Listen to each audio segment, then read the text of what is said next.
Hey Valorant fans, can you play Valorant on PC with a controller? Let's break it down. First things first, Valorant on PC is built for mouse and keyboard. Riot Games doesn't officially support controllers. But can you use one? Technically yes, with some workarounds. You can use third-party software like WASD or Joy2Key to map controller inputs to keyboard and mouse commands.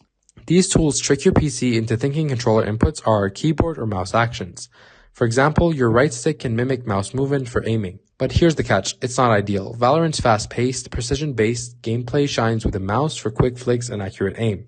Controllers can feel clunky, especially for headshots or tight angles. Plus, you're still matched against mouse and keyboard players, so you might be at a disadvantage. Some players make it work for casual games, but in ranked, it's tough to compete. One more thing is that using third-party software can be risky. Riot's anti-cheat might flag it, and while it's rare, you could face a ban. Always check Riot's terms first. Want controller vibes? Valorant's console version on PS5 or Xbox is built for it, and it keeps things fair. So, controllers on Valorant PC? Possible, but not recommended. Stick to mouse and keyboard, or hop on console for the best experience. Got questions? Drop them below and subscribe for more Valorant tips. See ya.